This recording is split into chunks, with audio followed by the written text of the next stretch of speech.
Hello everyone and welcome to our video at WACV 2026. My name is Yang Cheng from Shanghai Jiao Tong University. Today, I'm very glad to present our paper, Perception-Inspired Color Space Design for Photo White Balance Editing. This research was conducted with my great co-authors, and I would like to specifically highlight that Ziteng Cui is the corresponding author of this work. Let us start with the background. The human visual system has a wonderful feature called color constancy. This means we can see the true colors of objects under very different lighting conditions. However, digital imaging systems do not have this innate capability.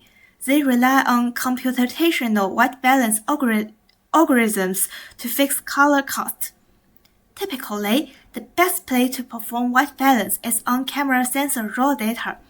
Raw data has a linear relationship with the scene lighting. The linearity allows for accurate white balance estimation without interference from later nonlinear RSP operations. But we face a major practical need. If the in-camera white balance gain is fixed and incorrect, it causes an imbalance in the raw channels. This error not only stops us from fixing the raw data later, but it directly leads to noticeable degradation in the final rendered sRGB image. Because of this, direct post-ISP sRGB white balance editing is essential. However, there are bottlenecks in existing color spaces. The standard sRGB color space entangles luminance and chromaticity components. We also have spaces like HSI and CLab. While they try to separate luminance and color, they use fixed analytical transformations. Therefore, they fail to adapt to the complex, device-specific non-linearities of modern ISPs. To address these bottlenecks, we propose a novel perception-inspired color space design. Specifically, we created the learnable HSI color space, or LHSI. Please look at the diagrams. In a standard HSI system, the luminance axis is always fixed. It is always the diagonal vector in the RGB cube. Unlike the standard HSI, our LHSI optimizes a learnable luminance axis. We establish an objective-driven luminance axis within the 3D RGB cube that adapts to our specific task. LHSI naturally separates the luminous component from the chromatic components. Furthermore, to give our space more flexibility, it uses a nonlinear adaptive mapping functions. We define this mapping as a monotonic piecewise linear function.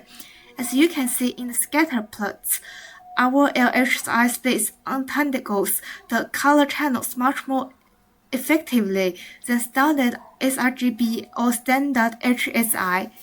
Now, let us look at our proposed network. Because we separated the image into intensity maps and chromatic maps, we designed a dual-branch chromatic luminance attention network, or DCLAN. We processed the separate intensity maps and chromatic maps using DCLAN. DCLAN is built using the member attention block. This block has two very important modules. First is the member vision module, or MVM. It uses state space modules to capture long-range dependencies efficiently. The chromatic branch uses the state space module to learn long-range interactions, while the intensity branch retains fine-grained spatial details. Second is the cross-attention module, or CAM. The CAM fuses the separated features perfectly. It uses a cross-attention mechanism to embed the chromatic and intensity pairs separately. This helps to get the enhancement process. Finally, the output goes through an inverse LHSI transformations to become a normal sRGB image again. Let's discuss our experiments. We evaluated our methods on 3 benchmark datasets. These are the Set 1 test and Set 2 splits of the rendered WB dataset and the rendered Cube Plus dataset. In Table 1, we report the mean squared error, mean angle error, and delta E 2000 matrix. Lower values indicated better performance. Our method achieves highly competitive results. Importantly, our method dominates the primary set1 test dataset. We achieve the lowest mean errors across all metrics on the large dataset. Another massive advantage of our method is the model efficiency. Look at the final column. At only 6.4 megabytes, our model is significantly more compact than the top competitors. For example, WB-Flow is over 30 megabytes and SWB-Net is over 250 megabytes. Moving to the visual comparisons, you can already see the benefits of our approach. The first column shows the input images, which suffer from severe color cast. The middle columns shows results from KNN, Deep WB, and WB-Flow. As you can see, our method suppresses color deviations better than these existing methods. If you compare our results to the ground truth in the final column, you will see that our image aligns much closer to the true colors. Also, the Delta E 2000 values at the bottom of our images are the lowest in every row, proving our perceptual accuracy. You might ask, why is the learnable HSI color space so important? We performed an ablation study to prove its value. First, we compared LHSI against standard color spaces like CLIP, HSV, and HVI using a simple unit baseline. Even on the simple network, this table shows that LHSI outperforms the other color spaces.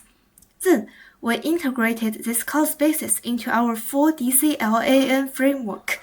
As the table shows, integrating LHSI into our full framework achieves the lowest error rates.